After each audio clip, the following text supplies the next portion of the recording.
It is Friday, May 16th. Let's talk PlayStation. Welcome back, everyone, to another Shovel Knight episode of LTPS. We've got a lot of pretty big business updates going on for PlayStation this past week. Some of it good, some of it not so good, so we'll talk about that later. But first, as always, a very brief reminder for the PS Plus Essential May lineup.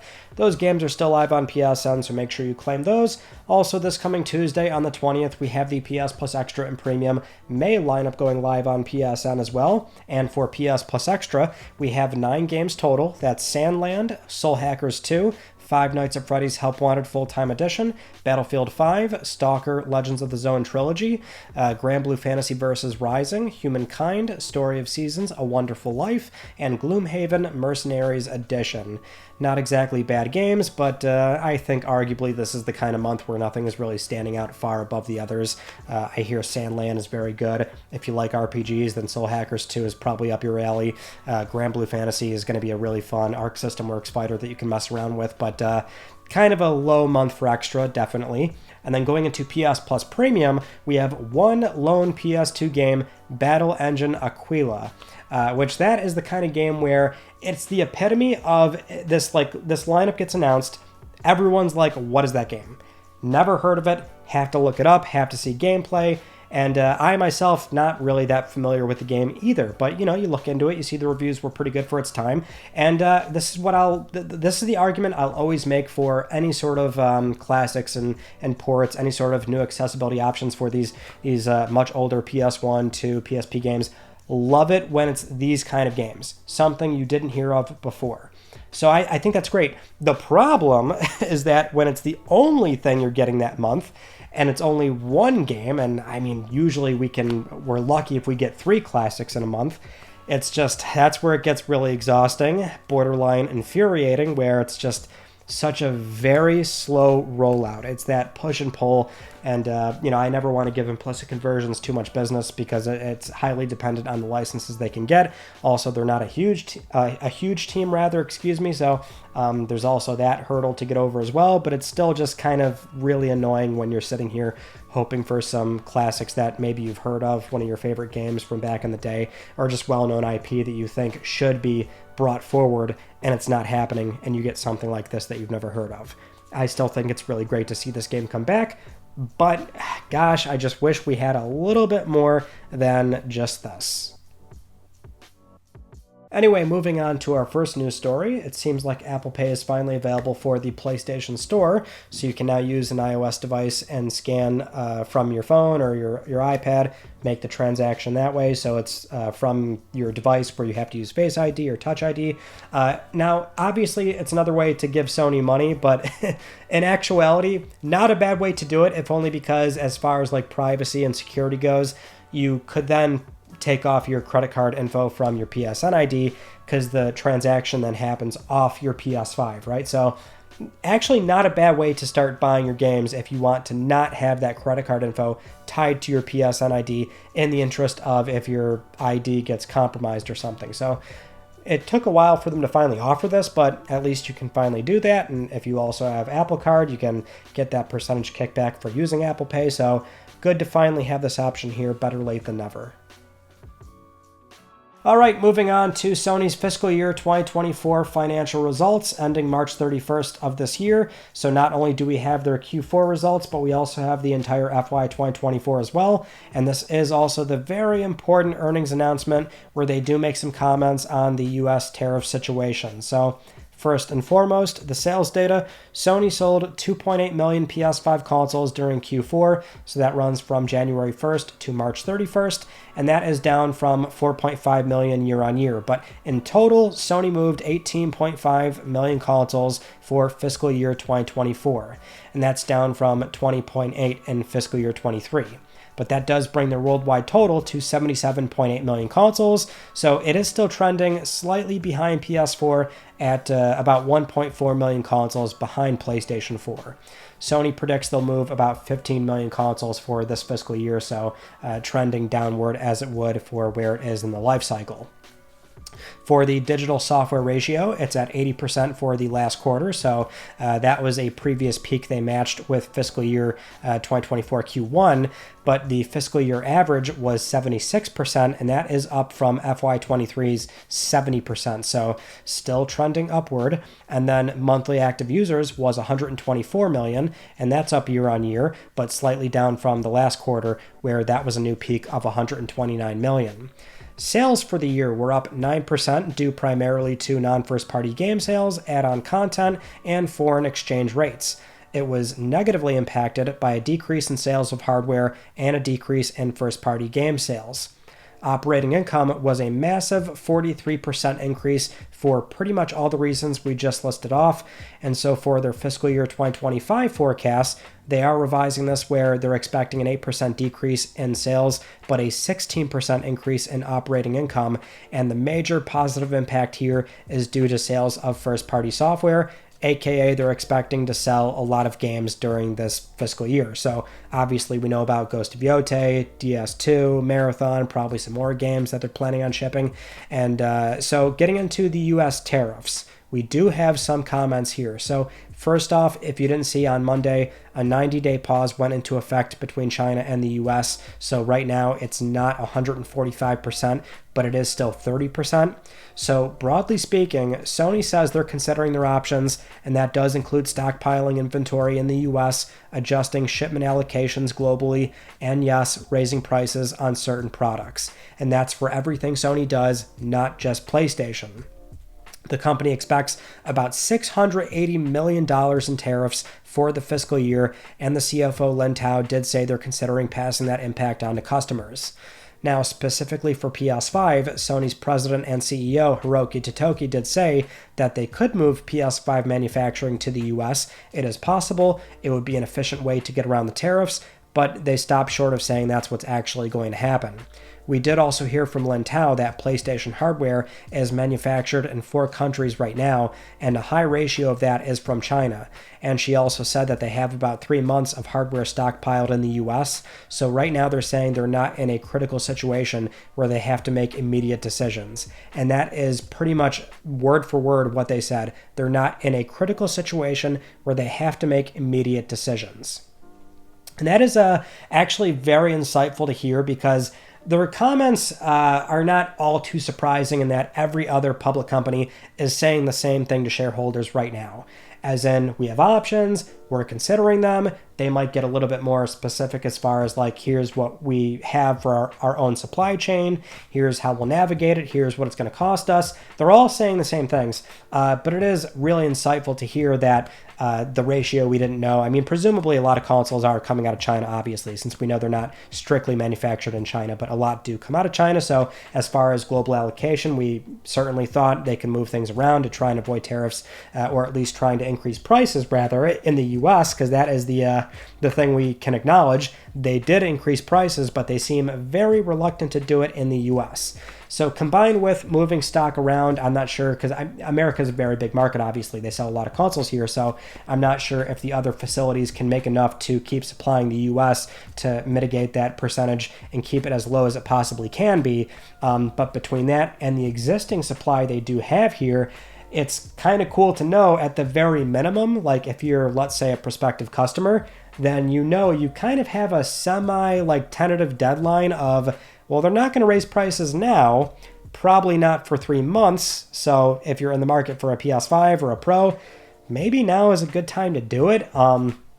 Or more so next month, because that would be around the annual Days of Play sale, and it will be very interesting to see if they offer any sort of discounts or bundles or something during that time. It's always a great time to buy PS5 consoles and DualSense controllers and their games, and of course the PS Store and PS Plus, so it'll be definitely interesting to see what kind of sales they may or may not offer, since they do seem to have this 3-month wiggle room period to work with here. But the comments about moving console manufacturing to the US, that reads to me very much as lip service, in the sense of like, yeah, we could do it, it's possible, but you know, there's so many undertones here of like, well, we're not really going to do that, because like the obvious thing is that you move manufacturing here, not only would that be incredibly costly and it would be such a very long-term commitment for what might be a short-term problem. That's what everybody's hoping for. But the labor is expensive here. Like, every company still, just for the most part, is avoiding domestic production, even though the whole idea is to move it over here. But like for electronics, that's the way it is. It would be very expensive to do that by the time the facility is online. But I mean, really, I think what Sony and everybody else is doing here is saying, we don't know. We kind of hope it goes away, because it is such a short-term thing. If you do, God forbid, make the decision now to address a problem that might not even be here in, let's say, 6 months, if the tariffs go away, if the trade war stops, if, the political climate is, maybe some exemptions are made, like that could obviously happen in 6 months. There's also just the actual administration is not going to be around long enough to where, you might have a, by the time Sony's shipping PlayStation 6 and a portable PlayStation, and the facilities are finally coming online by 2028 and beyond or something like that, right? Like, there's just so much uncertainty. And so that would be such a very big, costly commitment that I would think Sony is not looking to really do that. So they probably find more production facilities just everywhere except the US, and that would be their way to navigate it for now. But again, stockpiling inventory has been working well for them so far. But so there's that to consider. But elsewhere on the report, I mean, yeah, they're still doing fine, obviously. They're making a ton of money. They don't want to have to deal with tariffs, but they're expecting some big first-party software to launch this fiscal year, and there's very much some things that we could hear about later. There's still some ongoing rumors about, like, a God of War game, for example, that might be a smaller sort of spin-off game, but we are expecting those releases. So for the most part, it was a pretty insightful report to go over.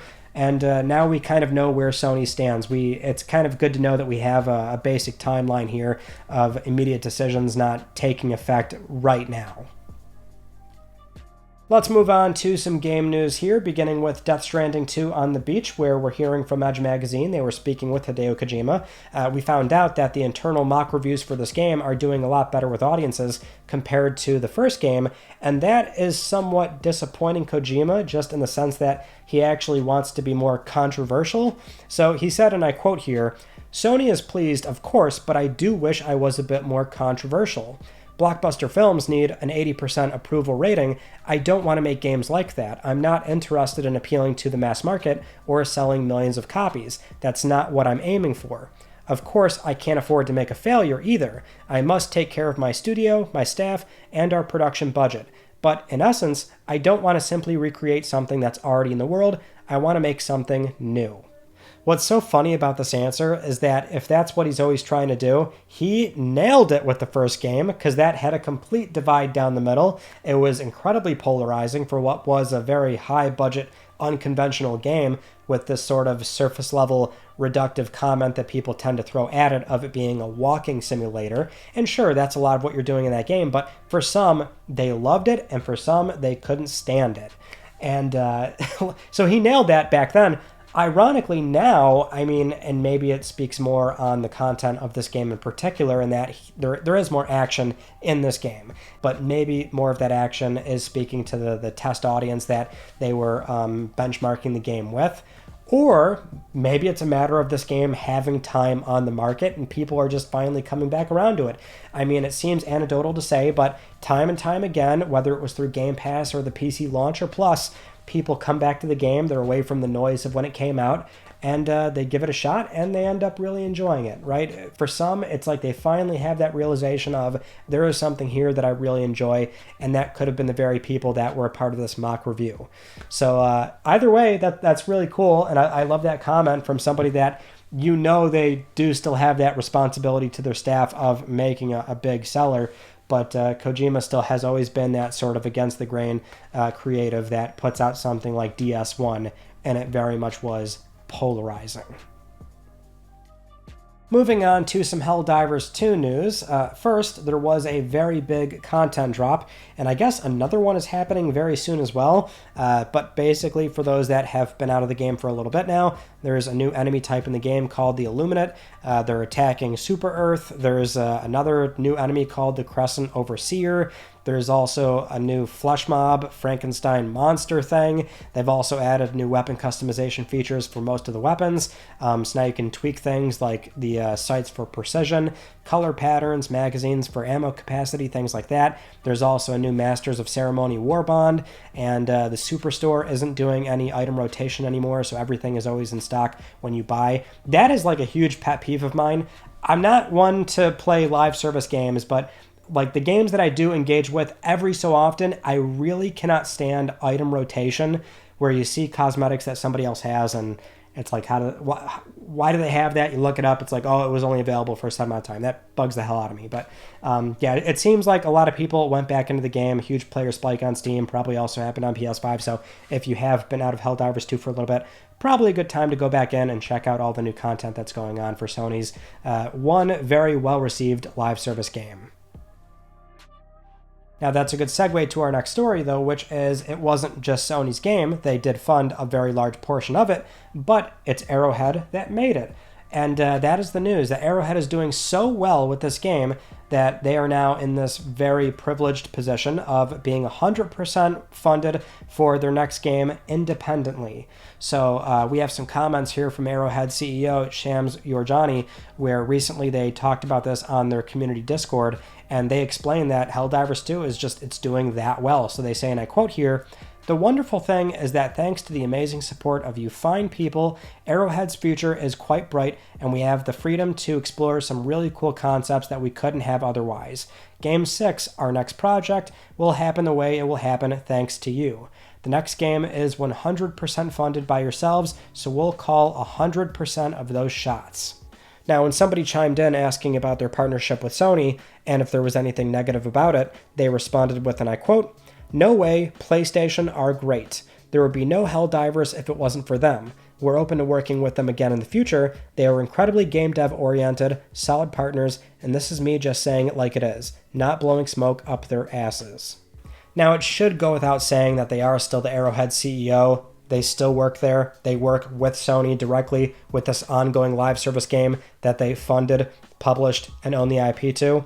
There's always a conflict of interest with comments like this, even though I do find it genuine, because we do know the relationship is pretty much good with the 8-year dev cycle, Sony doubling the budget, giving them more time because it was supposed to be a PS5 launch title. So I'm sure it is genuinely very good, just the comment will never be as candid as what a former employee could give, where maybe they could air out more tea as far as like the PSN name change debacle, or not name change, but rather the requirement, if you know what I mean. So there's that to consider. But really what's so important about this is congrats to Arrowhead. It's such a rare circumstance where a studio can have this like full confidence where they had this meteoric success, made all this money, and they can say, we'll be 100% funded for our own game. We call the shots, because almost always, like bigger studios, I mean, even smaller independent devs, they need publishers. They need the funding. They need the distribution. They need the marketing. They need all these various parts of the business that they simply do not have. More often than not, that is the problem. And they have to go to a Sony, an EA, a Ubisoft, Activision, whoever they can get money from. And that relationship comes with, you know, issues, and that the publisher is funding it. They can ask for certain things. And so that's not to imply that Sony was bad in this case. I mean, I would argue the whole benefit here is that Sony was the right partner for the Helldivers IP, and they were able to create something really successful. It's kind of ironic, and this is not the first time this has happened to Sony, where they've done really great sort of talent seeking. They've fostered an IP and a studio from the ground up, and they've saw them all the way through a very successful property. And studios do tend to want to remain independent if they, let's say, don't want to be acquired or something. And I would assume if Sony tried to acquire them, Arrowhead has been pretty firm on not wanting to. I wouldn't be surprised if like maybe Sony didn't try to either, just in that there's no pressure to do it because they've got this ongoing live service IP anyway, so there's really no need to in the here and now. But that's also irrelevant. It's just that, you know, the irony is Sony will foster a studio, an IP, and sometimes that studio will want to try and be independent and go and do their own thing, or at least explore different opportunities. And we saw this with a big example is Insomniac. Insomniac is a long-standing PlayStation partner, but sure enough, they still got to a point where they felt like they wanted to own their own IP in-house and explore other opportunities. And that's why they went and did Sunset Overdrive. That's why they went and tried Fuse with EA, and also did some publishing opportunities with GameStop's label. But, they came back home, as it were. That's how it feels. And so who's to say that might not happen for Arrowhead, but whatever does happen for them, it's just, it's really great to know that they can do something that not many studios get to do and say, which is our next game, it's all on us, and we can actually afford to do so thanks to the community. So in my view, I think that's a fantastic story, and it's great for Arrowhead. And for Sony, I mean, the irony for their business is they kind of lose that next game. They lose that opportunity or that exclusivity.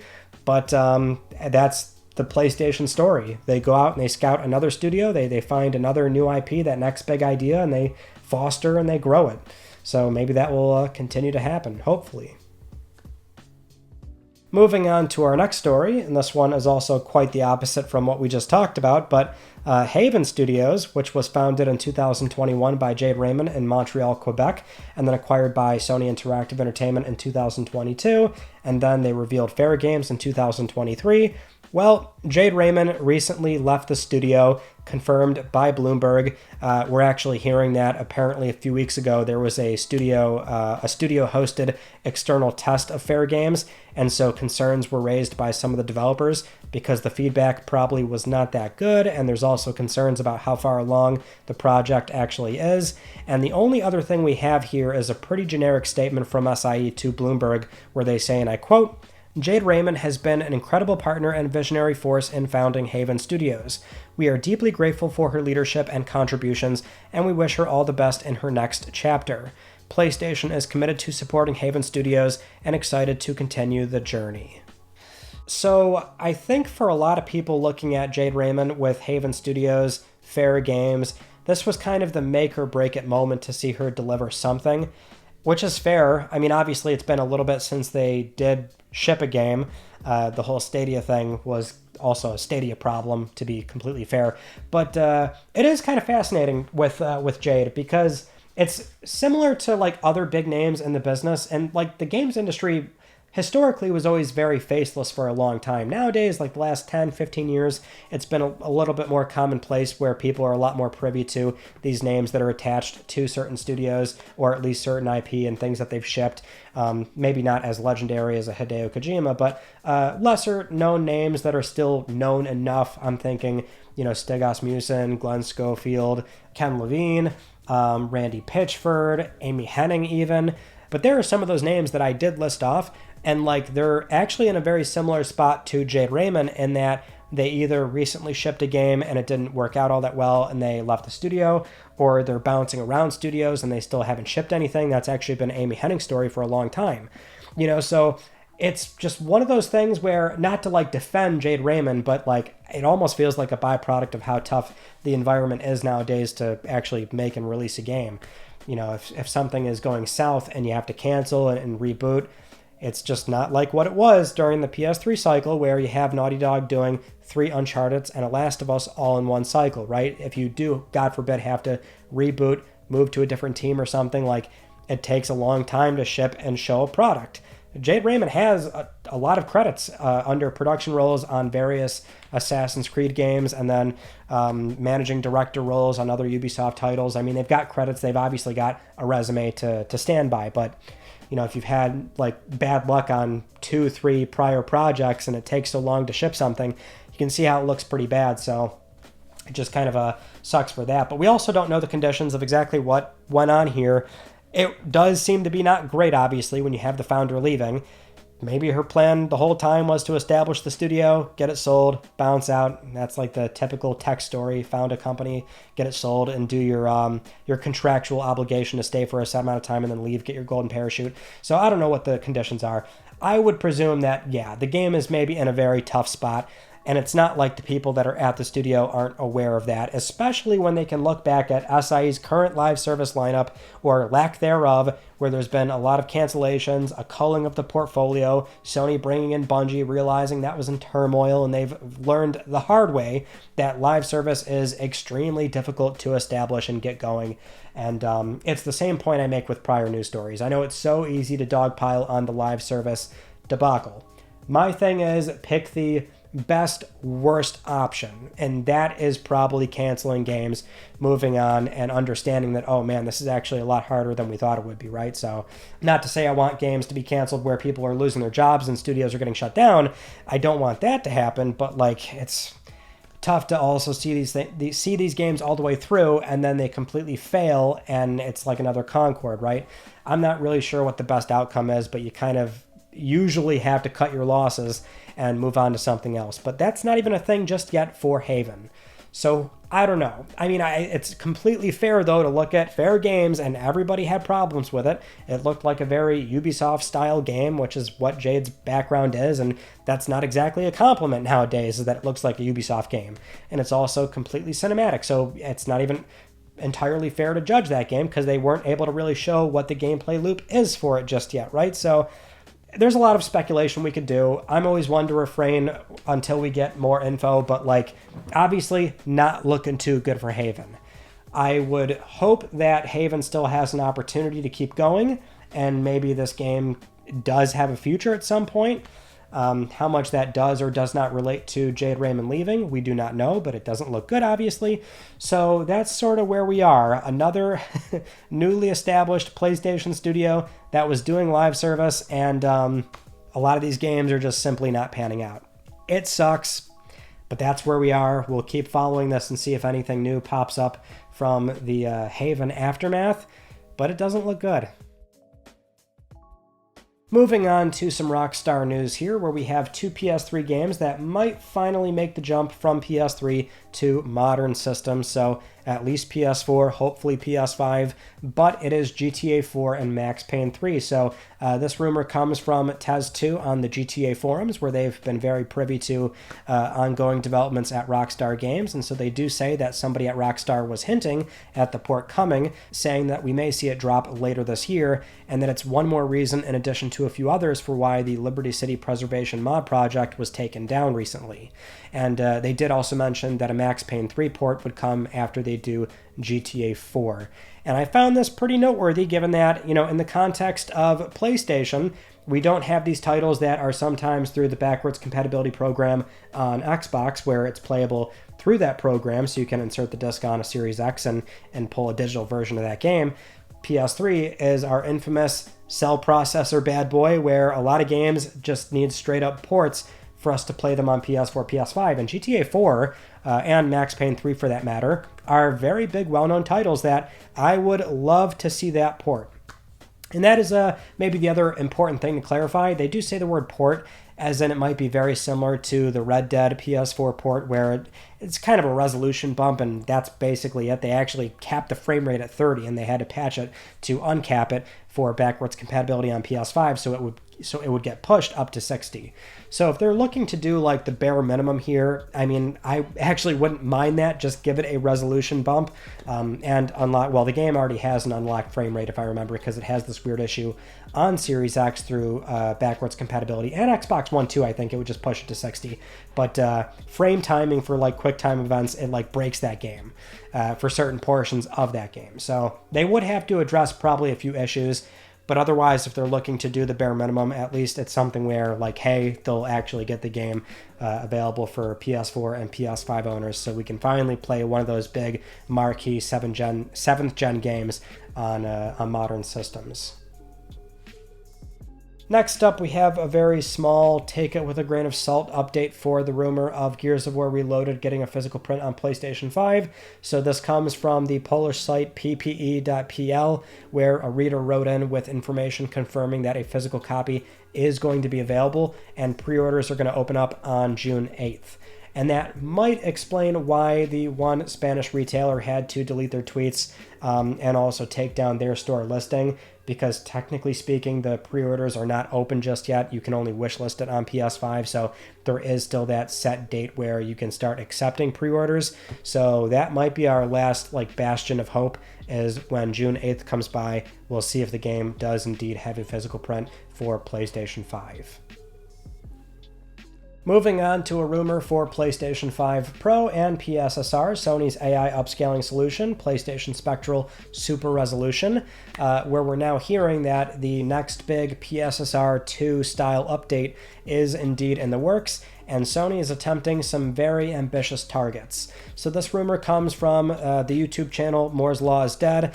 So over on their channel, just to remind folks, they did initially publish some legitimate PS5 Pro documentation from the SDK back when the console was still rumored, and SIE did take those materials and the video down. So he does clarify this time around for this live stream video that he's not going to show anything, but he does mention that he has multiple sources on this info. So the rumor here is that apparently PSSR is getting a huge update, basically a PSSR 2-esque style update, and he does clarify that he's not sure if Sony's going to call it that, or if they're going to name it anything, or if they're going to make any sort of public announcement about the big update. But they do mention that they're trying to get to lower minimum resolutions, very similar to what NVIDIA has been able to accomplish, because ideally right now PSSR has a minimum resolution target of 864p. The game has to be that before PSSR can kick in, and it's primarily just for resolution. So the ideal scenario that Sony wants to accomplish and get to is offer high frame rate modes that are 4K and also 120, in the 120 neighborhood at 4K, or even 8K 60. And that would still be highly dependent on the game, of course, but they are trying to address the latency and overhead issues of frame rate. Now, if you recall, Mark Cerny did tell Eurogamer a few months ago that they are focusing on achieving a very similar performance to FSR4 and making that available for 2026 PS5 Pro titles. And that very much is the same scenario that's being described here. So as far as timelines and targets, I mean, that's not entirely clear from what Moore's Law is saying, but it does seem like these are tracking together nicely.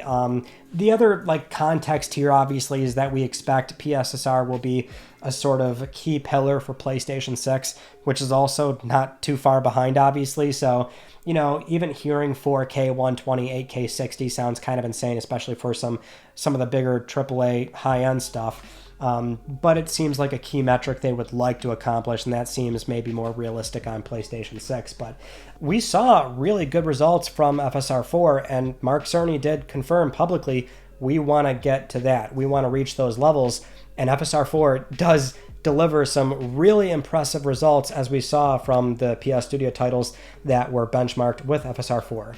There's also a really important thing to remember. We still have this rumored PS6 style handheld where Sony is developing that in tandem with PlayStation 6, and I think it is very clear as to why they want to get to lower minimum resolution targets, so that PSSR can be beneficial for not just PlayStation 6, but also this rumored handheld as well. And that would go a long way for operating times, thermals, and everything that they're going to try to squeeze into that handheld form factor. So PSSR, I think, has a lot more upside to it than what we are, what we initially see in the here and now. Now, with all that said, it is time for Let's Talk Plus, the weekly Let's Talk PlayStation giveaway, where one of you can win a $10 PSN code. I would like to congratulate this viewer right here. I'll be contacting you very soon via email or X. And for this week, we actually have a game giveaway courtesy of Yacht Club Games, because they recently put out a native PS5 version of Shovel Knight Dig, which is very fun. And so we now have 6 North American PS5 codes to give away, and anybody can enter because it's a US ID. That's all you need to redeem it. And then you can play on your other ID, earn some trophies. Doesn't matter where your console is. Everybody is good to go. You can play these games, and they are really fun, so thank you, Yacht Club. If you would like to win, though, follow the link down below or scan the QR code and enter the Gleam giveaway, because Yacht Club Games is trying to hand you some Shovel Knight. Those are some of the stories from this past week that I wanted to talk about with you all, and our Tuesday video was, yes, another rant about physical games, but it was also a more broad conversation about game preservation, and what does it really mean, because it's not necessarily just game data on the disc or lack thereof like with Doom the Dark Ages recently, but it seemed like a good opportunity to go off on another tirade, so that's what I did. Coming up though, by the time you're watching this, we should have Click R3 episode 23 up as well, so you can check that out. And then separately as well, we will have our Last of Us HBO conversation and review for episodes 4 and 5. We went for another like 40 something minutes going over like multiple different scenes and how we're feeling about the show so far, as it's about to wrap up with only 2 more episodes left, which is kind of insane, but there's that. And that is pretty much it. So that concludes this week's episode of Let's Talk PlayStation. I'm Ryan Benecki. Thank you all so much for talking with me, and I will see you all next Friday.